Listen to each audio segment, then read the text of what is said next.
پہلے جملہ عرض کرتا ہوں کہ جس کی ولادت کے وقت ماں کو عبادت چھوڑنی پڑے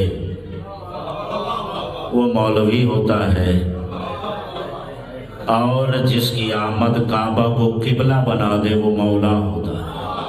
بسم اللہ،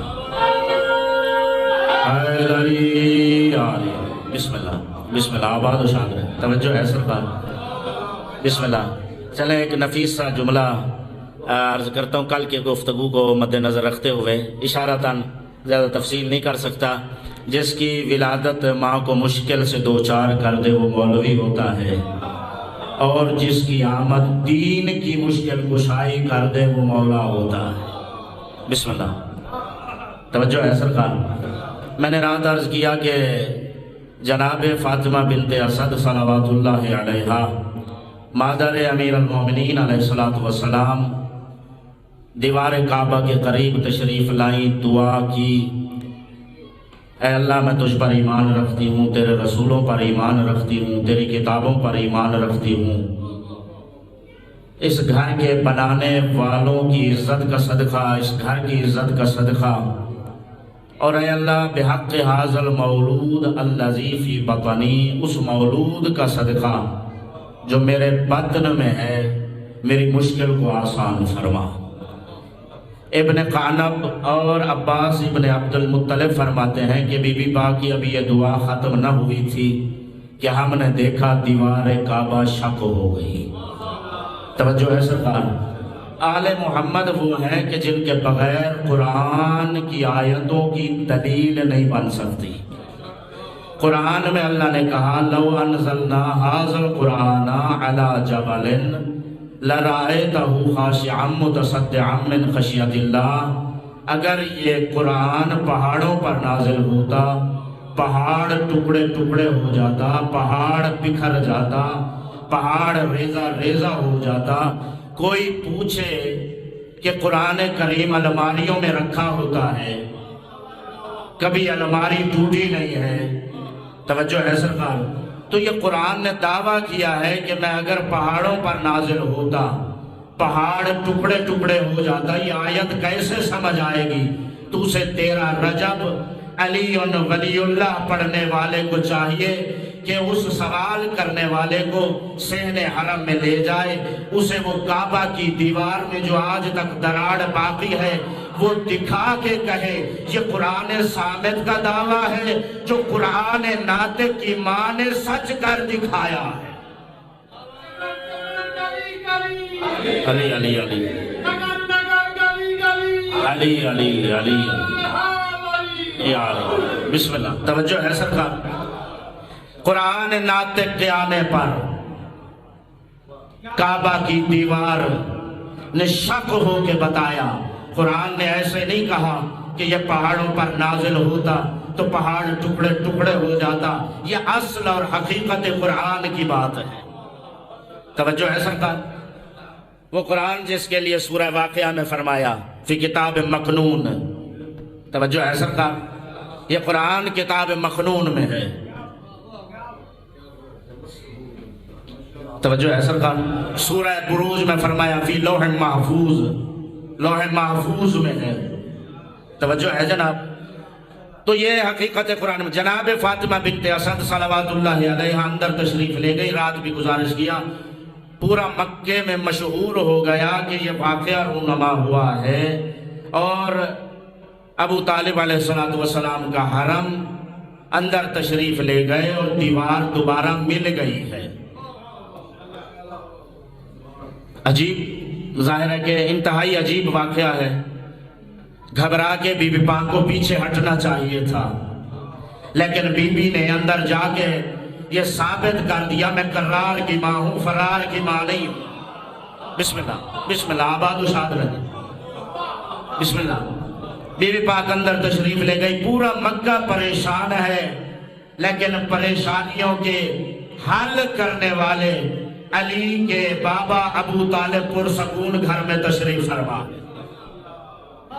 3 دن گزر گئے، سارے مکے میں گفتگو ہو رہی ہے، نہ جناب ابو طالب خود تشریف لے کر گئے، نہ کسی کو بھیجا، توجہ ہے، رات بھی عرض کیا اس لیے کہ ابو طالب علیہ السلام جانتے ہیں کہ آنے والا کون ہے، اور پھر انہیں یہ بھی پتا ہے کہ کس کے گھر میں آ رہا ہے، میزبان کون ہے، یہ اسی کے بیٹے ہیں جناب عبد المطلب علیہ السلام۔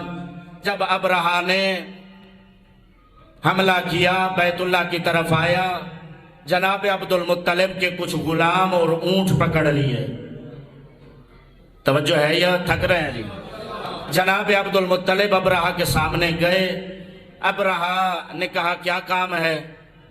جناب عبد المطلب علیہ السلام نے فرمایا جناب ابو طالب کے بابا نے کہ میرے اونٹ واپس کرو، میرے غلام واپس کرو۔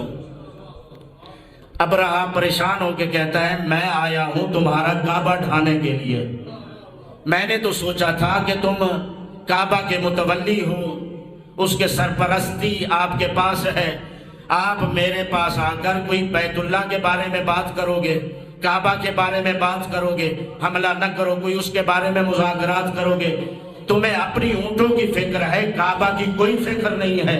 اس وقت جناب عبد المطلب نے اس کی طرف دیکھ کر فرمایا انا رب الابل وللبیت رب، میں اونٹوں کا رب ہوں، میں اونٹوں کا مالک ہوں، اس بیت کا خود ایک مالک موجود ہے، میرے ذمے میرے اونٹ ہیں، یہ کعبہ جانے اس کا اللہ جانے۔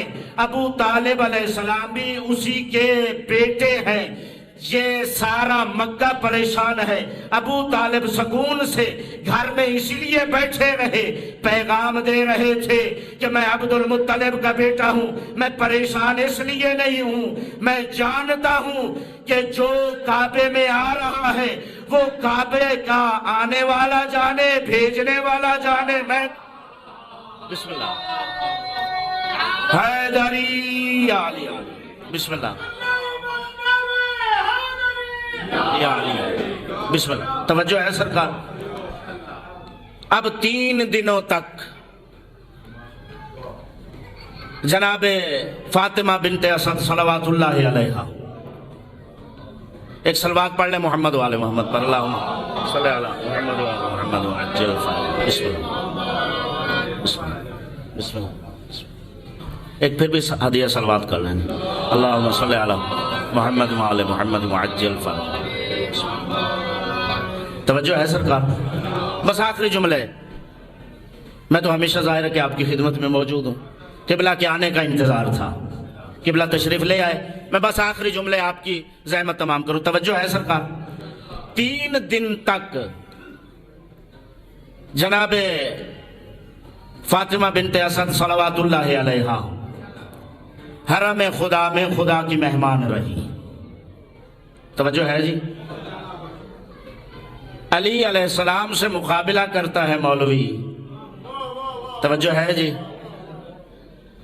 میں نے آغاز میں عرض کیا، کل بھی عرض کیا کہ جس کے آنے پر ماں اگر روزے میں ہے روزہ چھوڑنا پڑے گا، توجہ ہے جی۔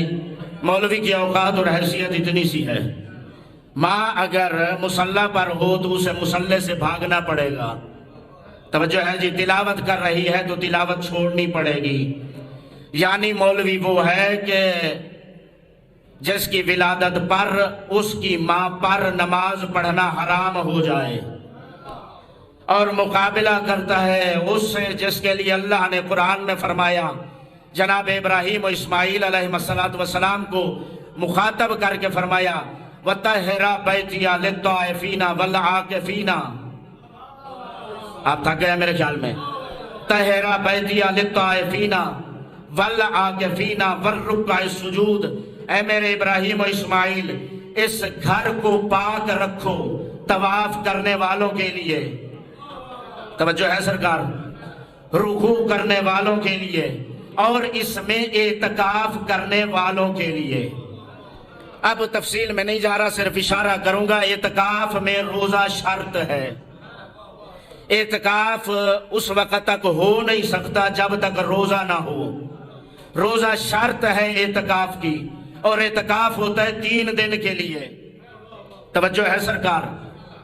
سوائے مادر امیر المومنین علیہ السلام کے کوئی اور کعبہ کے اندر 3 دن رہا ہی نہیں ہے۔ توجہ ہے سرکار، صرف مادر امیر المومنین علیہ السلام ہے جو آمد امیر المومنین علیہ السلام پر 3 دن بیت اللہ کے اندر اللہ کی مہمان رہی ہے۔ اب اللہ نے فرمایا کہ اے ابراہیم و اسماعیل، میرے گھر کو اعتکاف کرنے والوں کے لیے پاک رکھو۔ توجہ ہے سرکار، رکوع کرنے والوں کے لیے پاک رکھو، طواف کرنے والوں کے لیے پاک کرو۔ اب ٹھیک ہے، مولوی کہہ سکتا ہے کہ طواف دنیا طواف کر رہی ہے، رکوع دنیا وہاں پر کر رہی ہے، لیکن مولوی سے پوچھنا ضرور، وہاں پر علی کی ماں کے علاوہ ہے کون جو 3 دن رہا ہو؟ اور اعتکاف ہوتا ہے کم از کم 3 دنوں کے لیے۔ اگر علی کی اماں کے علاوہ کوئی اور وہاں پر رہا ہو تو ہم مان سکتے ہیں اس نے وہاں پر رہ کر اعتکاف کیا ہوگا، اور اللہ نے ابراہیم و اسماعیل سے بیت اللہ کی طہارت اس کے لیے کرائی ہوگی۔ توجہ ہے سرکار، آپ تھک رہے ہیں میرے خیال میں آخری جملہ عرض کرتا ہوں اور قبلہ کو وقت دوں، توجہ چاہتا ہوں ہر صاحب ذی شعور کی۔ مجھے پتا ہے کہ جملہ ذرا سخت ہے اور ذرا مشکل ہے، جس کی توجہ ہے وہ ضرور توجہ فرمائے گا۔ سامعین گرامی قدر، کوئی تاریخ یہ ثابت نہیں کر سکتی کہ والدہ گرامی امیر المومنین کے علاوہ کوئی بیت اللہ کے اندر، اس حرم کے اندر 3 دن کے لیے رہا ہو۔ بس مادر گرامی امیر المومنین علیہ السلام 3 دنوں کے لیے اس کے اندر رہی ہے، اور بی بی نے باہر آ کر یہ جملے ارشاد فرمائے ہیں جو شیعہ غیر شیعہ کتابوں میں موجود ہے کہ اللہ نے مجھے کائنات کی عورتوں پر ممتاز کیا ہے، نہ مجھ سے پہلے کوئی اس بیت کے اندر رہا ہے نہ میرے بعد کوئی رہے گا۔ میرے لیے اس بیت کے اندر جنت سے کھانے آتے رہے ہیں، جنت سے طعام آتے رہے ہیں۔ بی بی پاک کا یہ جملہ، اور بی بی کے علاوہ اور کوئی 3 دنوں تک کعبہ کے اندر نہیں رہا۔ بی بی نے وہاں 3 دن روزہ بھی رکھا، اعتکاف بھی کیا۔